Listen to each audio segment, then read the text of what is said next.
Aceh Explore menampilkan halaqah dari Masjid Raya Baitur Rahman Banda Aceh. Subscribe, komen, like, dan share. Syariat kita ini mengatur bagaimana hubungan darah antara satu dengan yang lain, antara anak dengan ayah, dan sebagainya. Tentu saja ini banyak maknanya, banyak tujuannya. Bahkan kalau agama lain tidak ada secara khusus seperti ini. Dan sehingga dalam menjaga nasab ini mengandung beberapa akibat di samping beberapa manfaat. Manfaatnya keluarga muslim itu bersih. Bersih artinya orang tuanya jelas, saudaranya jelas, dan sebagainya. Bahkan ini dapat dibuktikan waktu ada perkawinan, pernikahan, maka yang diminta adalah wali nasab, yaitu ayah dari atau wali dari keturunan yang dinikahkan. Dengan demikian pada pernikahan juga ini mengandung arti sebagaimana yang telah disampaikan, bahwa makna menjaga nasab, bahwa nasab kita itu adalah murni, sah, keturunan yang sah. Bisa saja keturunannya ada tapi tidak sah. Tidak sah dalam arti kata bahwa dia lahir di luar nikah misalnya, dan bermacam-macam bentuk lain yang sehingga menyebabkan keturunannya tidak diakui. Nah, jadi dengan demikian agama kita ini sangat menjaga, lebih-lebih ketika nanti meninggal ia akan diwarisi oleh anak-anak, oleh keturunan. Jadi anak-anak kita nanti yang memiliki, yang ada hubungan warisan adalah dari orang yang berhubungan nasab, apakah anak, orang tua, saudara, dan sebagainya. Dan ini akan dibahas secara khusus dalam pengajiannya, yaitu berkenaan dengan faraid. Majelis Ulama telah juga mengeluarkan buku panduan tentang faraid, yang kebetulan kami ikut menyusun waktu itu. Jadi di sana sudah lengkap kalau meninggal ini yang ditinggalkan siapa dan sebagainya. Meskipun tidak diangkat masalah harta. Harta itu dalam operasional, dalam pelaksanaan di lapangan, karena tidak ada arti menetapkan waris kalau tidak ada harta. Jadi ketika kita minta ditetapkan waris, hukum waris yaitu adalah hubungan dengan harta. Berapa hartanya, apa saja bentuk harta, karena bentuk harta ini ada yang hubungannya harta asal, perolehan dari orang tuanya, hibah orang tuanya, ada juga harta seharkat. Jadi ini di sini ditimbul juga pertanyaan, bagaimana harta seharkat? Ini ada kan tidak ada dalam Islam. Memang dalam Islam tidak disebut dengan harta seharkat dalam hubungan harta. Tapi dalam arti usaha bersama itu ada. Jadi karenanya harta seharkat itu harta yang tumbuh masa perkawinan karena ada kegiatan usaha. Kalau tidak ada kegiatan usaha, tidak mendapat bahagian dari segi harta seharkat. Seperti daerah Arab itu tidak ada bekerja perempuan. Semua ditanggung, rumah macam-macam ditanggung oleh suami dan sebagainya. Jamaah yang berbahagia, dalam kaitan dengan ini kita tentu saja akan terbayang nasab ada hubungan dengan persaudaraan, atau perhitungan persaudaraan adalah berhubungan dengan nasab. Maka tugas syariat kita yaitu kita ini hubungan bersaudara sesama kaum muslimin. Innamal mu'minuna ikhwatun fa aslihu baina akhawaikum. Orang mukmin itu bersaudara, maka damaikanlah di antara saudara-saudara kita kalau berselisih. Jadi dengan demikian ada kewajiban agama. Apa kewajiban agama? Menjaga hubungan saudara itu tidak pecah, menjaga hubungan saudara itu damai, apalagi hubungan di antara orang yang dekat. Kalau ada perbedaan, perselisihan, damaikanlah. Apalagi orang kalau menyangkut dengan perdamaian itu ada kaitan dengan perselisihan. Perselisihan lazimnya diakibatkan harta. Dalam pembahagian harta yang tidak benar, ada bahagian yang dicampuri, yang dikuasai oleh sebahagian ahli waris dan sebagainya. Bahkan pernah berkelahi.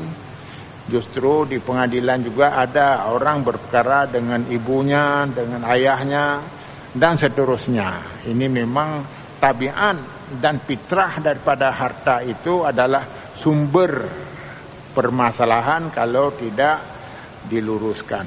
Dengan demikian, agama kita ini dibina hubungan bersaudara itu tidak mudah pecah.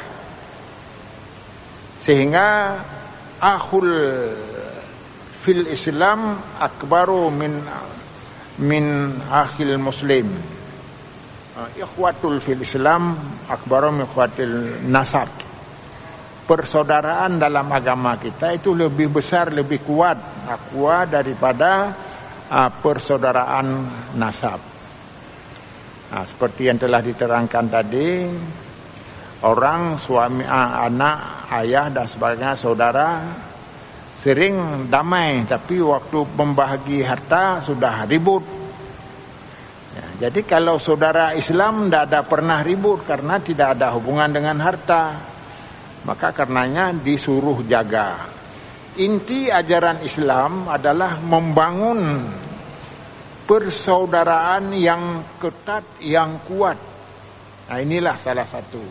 Dan syariat Islam datang itu, syariat Islam itu datang adalah untuk menjaga keturunan. Jadi bahkan dalam salawat kita juga, Allahumma sholli ala Muhammad wa ala ali Muhammad, keluarga Muhammad. Dan ini menjadi salah satu ajaran daripada ajaran kita. Dengan demikian dapat dipahami tujuan syariat Islam di samping menjaga akidah yang benar dan juga menjaga supaya persaudaraan itu kokoh. Dan di sini adalah bahagian daripada ibadat. Kita sudah maklum bahwa datang Islam ini 13 tahun yang semata-mata pada tahap pertama mengurus masalah iman, masalah akidah. Maka karenanya kalau kita ini ingin selamat, ingin benar dalam hidup, maka luruskanlah akidah. Luruskan akidah sebagaimana yang telah kita ketahui dari guru-guru kita. Apalagi kalau di Aceh ada istilah yang populer adalah ahli sunnah wal jamaah. Maka itu harus dijaga, ahli sunnah wal jamaah. Memang kita semua sudah menghafal. Bahkan setiap doa itu ada mengandung ahli sunnah wal jamaah. Jadi ini disuruh jaga. Hanya saja mungkin ada yang belum sempurna. Kita belum memahami secara lengkap apa itu ahli sunnah wal jamaah. Paling secara umum. Apa secara umum bahwa sunnah itu apa dilakukan oleh Nabi, diakui oleh Nabi, dikatakan oleh Nabi. Demikian pula bid'ah, apa arti bid'ah? Sesuatu yang tidak dilakukan oleh Nabi. Yang tidak dilakukan oleh Nabi itu juga macam-macam. Apa yang dilakukan oleh Nabi? Apakah semua yang tidak dilakukan oleh Nabi itu bid'ah? Inilah kajian khusus. Jadi supaya dengan demikian kita lebih selamat di dalam beribadah kepada Allah Subhanahu wa taala. Jamaah yang berbahagia, kita sudah sama maklum, umat Islam itu di samping menjaga akidah,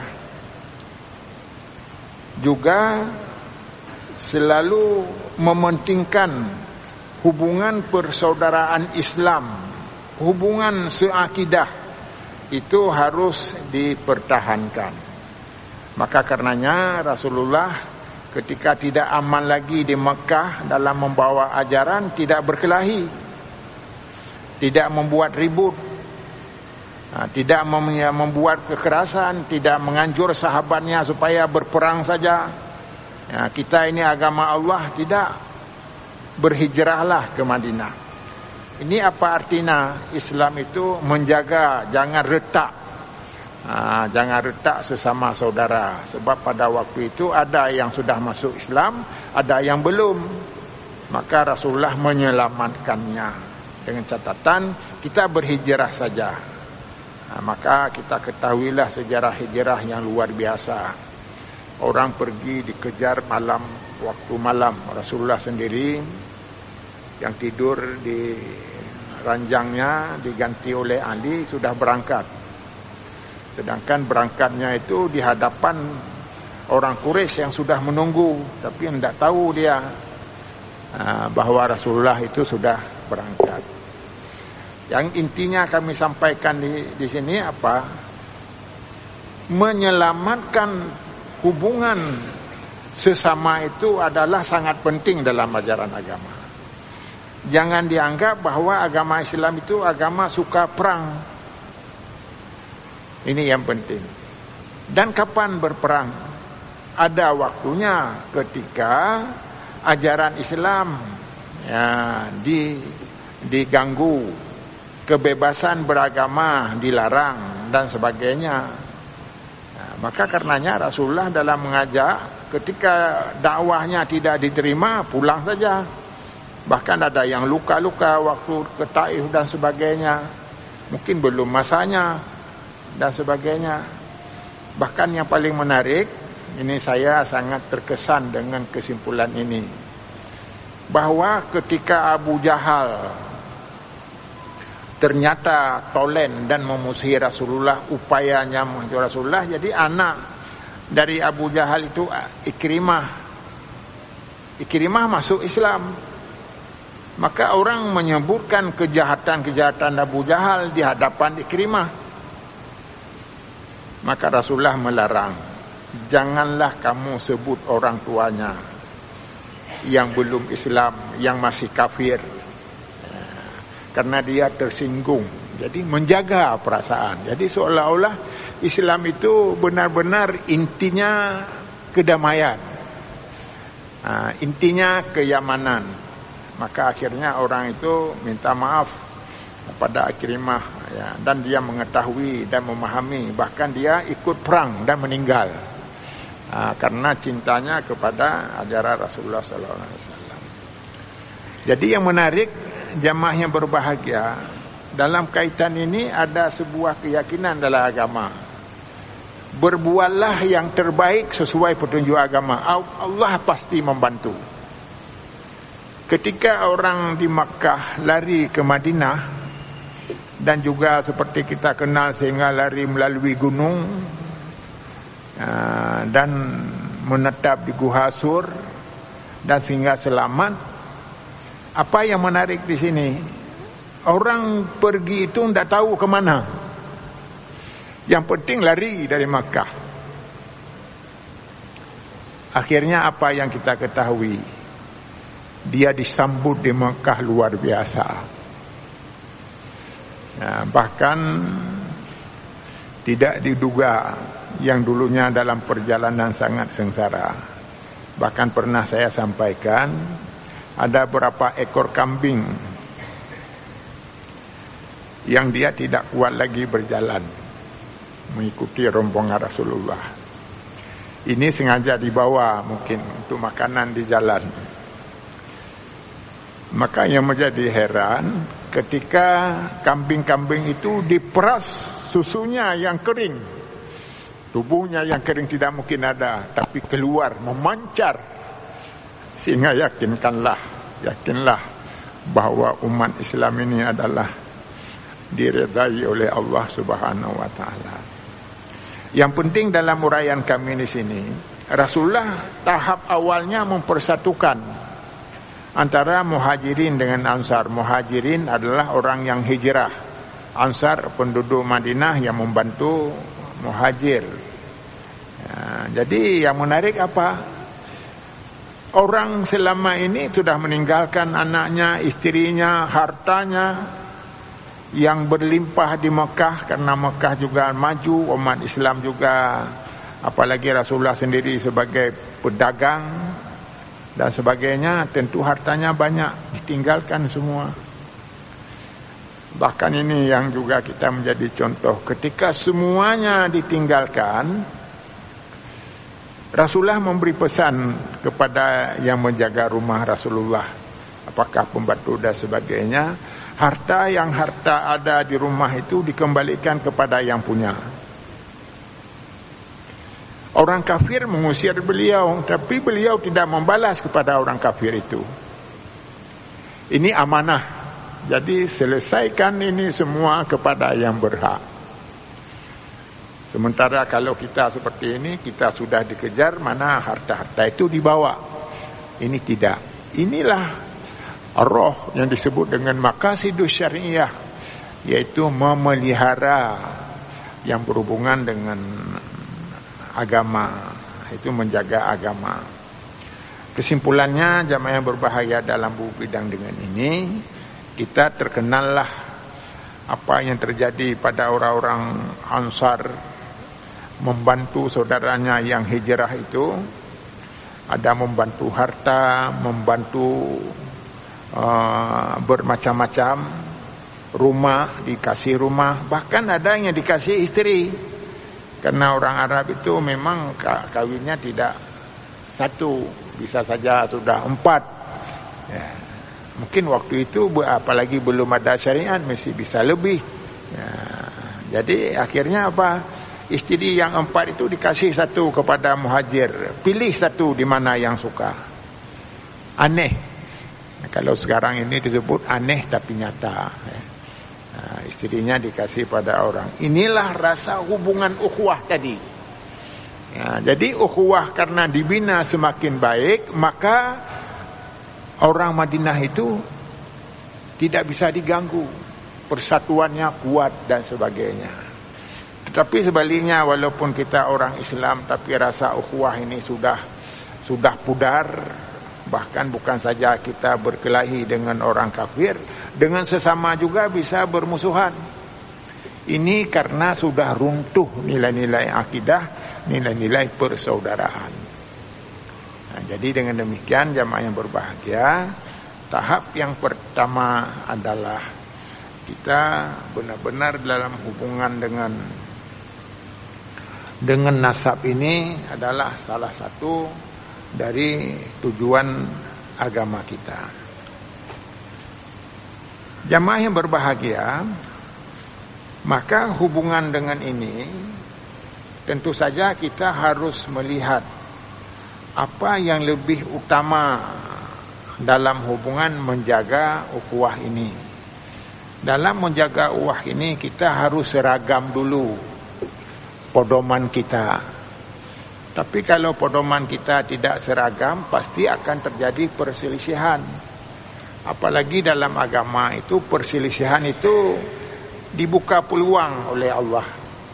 Yang kita melihat agak aneh ya. Rasulullah itu masalah perbedaan-perbedaan itu diberi peluang. Diberi peluang oleh Allah untuk ada perbedaan. Dalam hal apa beda perbedaan? Dalam hal-hal yang prinsip. Pertama, dalam masalah akidah tidak boleh. Dalam masalah syariah yang pokok-pokoknya juga tidak boleh. Yang masalah yang tidak pokok silakan. Maka lahirlah mazhab-mazhab.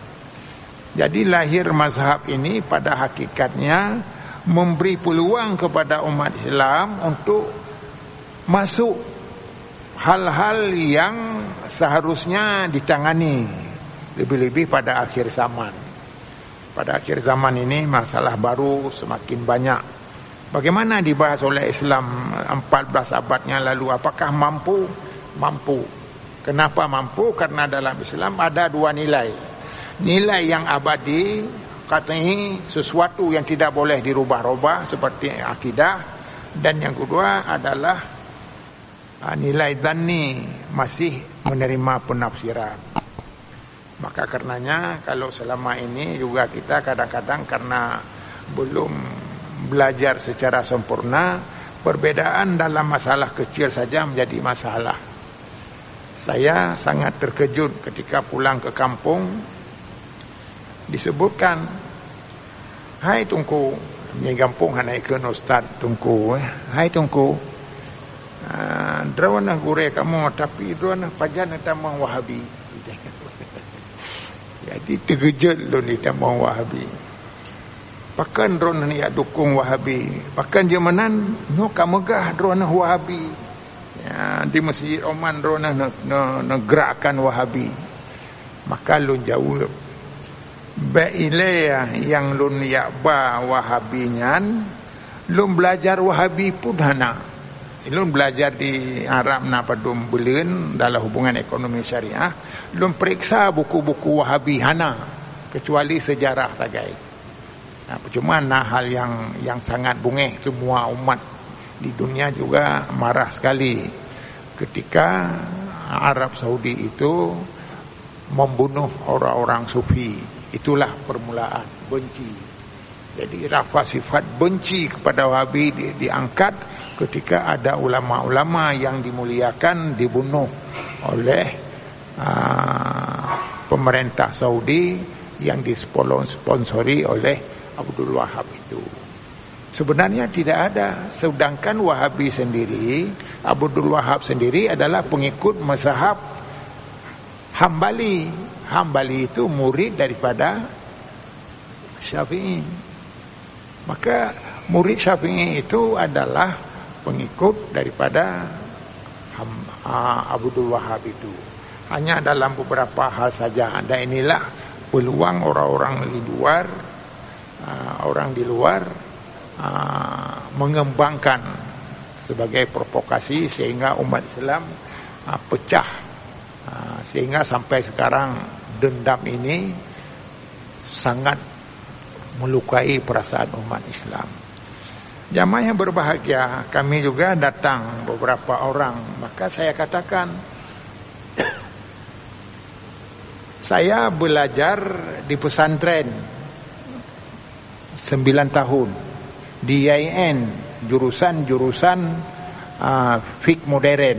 Kalau fik modern itu fik yang dah ada hubungan dengan Wahabi. Wahabi tidak ada modern. Yang ada depa. Wahabi adalah murud Quran dan hadis. Titik. Jadi dengan demikian, ketika kita duduk, maka ketika urang teruk ba ulun tuan, buku lain mendawa-dawa. Uronyo napa jelas balon, urang lampriknya yang Wahabi padum draw dan tah.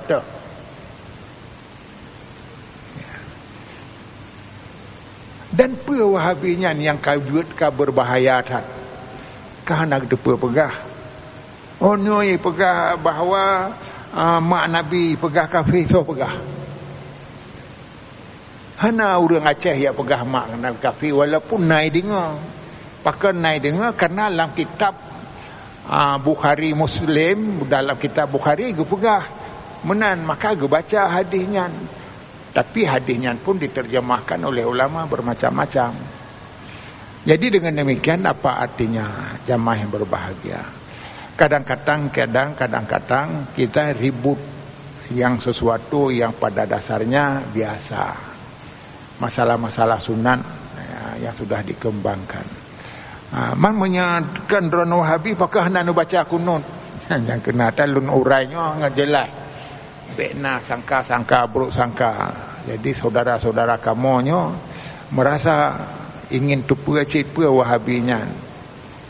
Jadi pada waktunya lom pegah. Jadi karena kunut hananu baca.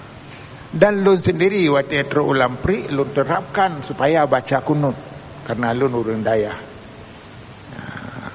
Tapi pakai hananu you man pu di lampri nyan pu urang pesantren mandum, si yang pesantren si lun zero. Sedangkan budaya tak tidak baca kunut nyo adalah dari sejak dulu. Laya malam lu robah pola pikir, diakuinya lagi ustaz pegah, tapi kamu tetap berpihak untuk baik baca kunut. Yang jamaah tetap dari masjid. Sengaja lu pegah. Halnya supaya enggak terlupa. Maka ketika tetap lagi nyan, maka lu tanya alasan, inti alasan apa? Kamu menjak masjid Omannya lagi menjak Madinah. Di Makkah dan di Madinah hanya dibaca kunut. Ino pun kagak budayakan le gurero na. Mabadi kunang long gurelun. Memangnya yang cetusnya di masjidnya adalah gurelun, yaitu Pak Ahmad Abdullah. Jadi ganyan maka pun ya robah-robah drone. Maka akhirnya pada waktunya orang hana marah kepada orang yang hana baca kunut dan hana juga sangat fanatik untuk baca kunut. Nyan kesimpulan. Jadi dengan demikian jamaah yang berbahagia, hal-hal lain biasa. Bahkan kunut pun hana di masjidnya karena kageletakkan awai di gampung, di menasah gampung tetap baca kunut. Menyelun ya badang imam gede tetap baca kunut dan sebagainya. Artinya kita nyonyo harus benar-benar letakkan sesuatu apa adanya. Mansara alat darbi wasalah. Jadi apabila tajak secara lurus pasti akan sampai, tidak akan mengganggu. Maka karenanya kitanya lah pendapat mapakan rona sependapat dengan nyan, pakahan robah gede. Ne pegat pron supaya gampungnya hangit baik.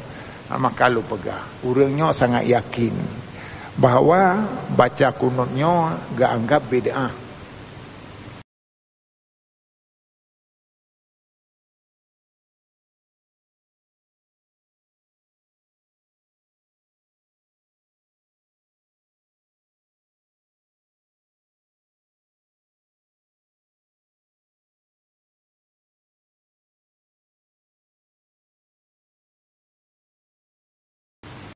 Karena agak anggap bid'ah, agak baca.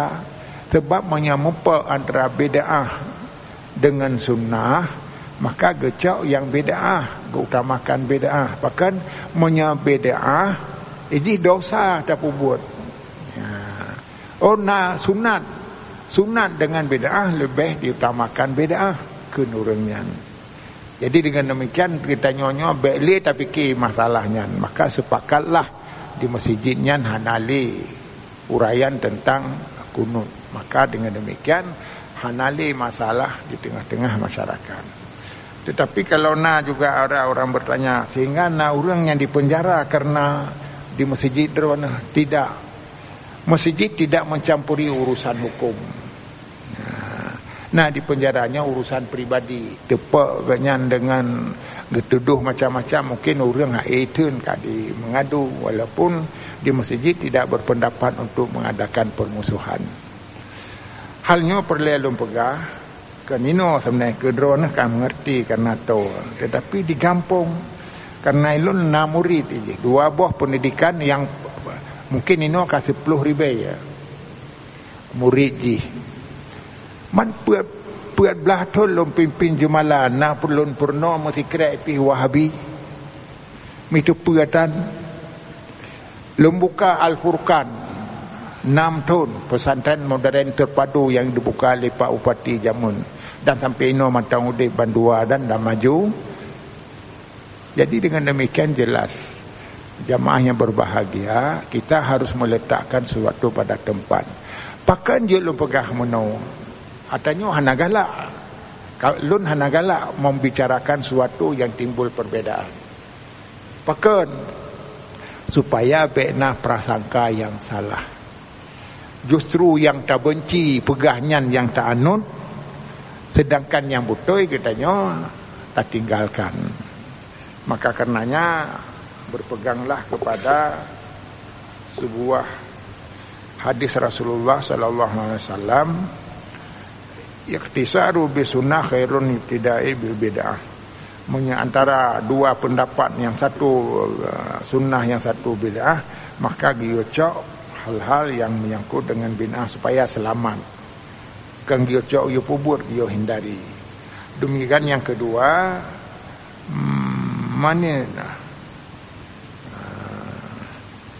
man amsaka bis sunnah khairun man ibtada'a bil bid'ah. Man tasara bis sunnah khairun min ibtada'a bil bid'ah. Artinya kalau kita orang menjaga sunnah itu lebih baik daripada membiasakan dalam bid'ah. Demikian pula dalam hadis lain, man ibtada'a bid'atan nasallahu sunnata mislaha. Ini yang penting. Maka orang yang orangnya membiasakan dengan sesuatu yang hana giyu oleh Nabi, maka Allah akan gecabut kebaikan bak orangnya. Maka lukalannya punya menyagatanya tekun dalam melakukan sunnah, rahmat Allah datang. Dan hana ragu katanya. Jadi sehingga lun sendiri merasa bahagia ketika mendapat tugas baru. Awal kali tugas juga, tapi lunjuk ke orang lain batinnya lah karu. Maka apa yang perlu lun sampaikan, dana juga melimpah. Maka lun kemarin dilaporkan oleh bidang kewangan bahawa tunyo karena Januari dilapor bahawa dana tamang lea komal lea miliar. Panel lea miliar dari masyarakat. Dari masyarakat menandakan bahawa Allah mengizinkan. Dan kita pun tak berdoa, rumah drone ya Allah. Kamu hanya melakukan perintah. Mudah-mudahan berselamat dan mudah-mudahan lindung lidrona ya Allah dari hal-hal yang tidak baik. Dalam halnya sengaja lun sampaikan bacut supaya lun belu tanda tanya li di jalan, di kampung, di mana saja, bahawa drone-nya hanya patut dia kamu ikut, kerana ikut Wahabi. Baile alun ayah dari Wahabinyan Abdul Wahab, ayah genyan hanya ikut anak ge. Hanya ikut anak. Asy'arinya hanya ikut pendapat anak. Dan yang kedua adun ganyan Sulaiman juga hanya ikut.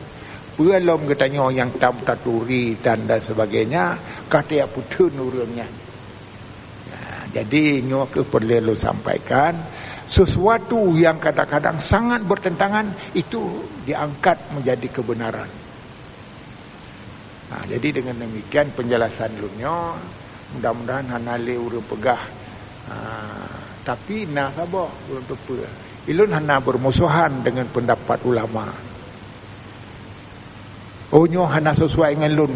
Hana menyana dalam rapat. Maka dalam diskusi segi tingkat ulama di Aceh yang juga turut katanya, bahkan ada banyak hal yang juga ikut diakui, seperti kemarin ada muzakarah ulama seluruh Aceh.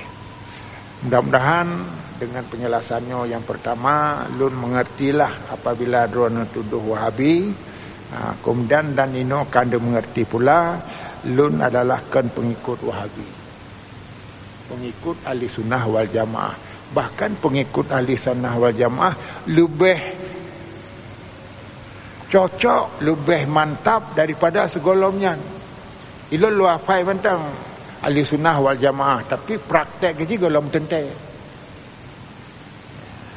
Tapi nyo hana le tak pastikan tah yang betul. Karena biasa katanya dengan kana yang betulnya hana cita amalkan nyo ke adalah sebuah kesalahan. Mudah-mudahan gure-gure alun juga memberi pesan tumin ya, walaupun hana alun di nyan tumin tentang yang muna-muna pakan yang ke baik nak pegah bak masyarakat hal-hal yang hana dipahami. Okey ganyan. Munya guru alun di lam no ke pegah waktu alun tanya masalah-masalah yang lun yakin mono mapakan mono dalam praktek ni. Ge iem hana ke jawab. Waktu dia pu arah pertama hadis sabotru leganyan mutamah yakin berarti sependapat. Jadi dengan demikian kita udipnya baik mencari masalah, bekerjalah dengan ikhlas dan mudah-mudahan rakan-rakan lun dari dayah lebih-lebihnya akan pertemuan juga urun-urun dayah juga akan mengerti. Jadi baikli sesama dayah pun juga karu. Menyahana pedomannya jelas dari dayah ke dayah juga karu wiji. Pedayah belah barat, pedayah belah tunong bahan datang. Jadi pakan karenanya katanya perlu tak dua. Teh yang buat patut tak berbeda dan teh yang patut hana tak berbeda. Karena khawatir kabeh lun adanya hana muperuh lu sampaikan mungkin ngerasa tersentuh dengan tuduhan-tuduhan ke lun yang sehingga hana layak lun terima sebagai orang yang sangat menghormati dayah dan juga sangat menghormati lembaga tempat lun belajar di IAIN. Kedua-duanya adalah alma mater, ibu yang kedua setelah ibu saya sendiri. Jadi semuanya dihormati. Jadi dengan demikian selamatlah. Dan mudah-mudahan Allah ampuni miana kekeliruan katanya di mana-mana, sedikit dan besar Allah akan mengampuninya. Wassalamualaikum warahmatullahi wabarakatuh.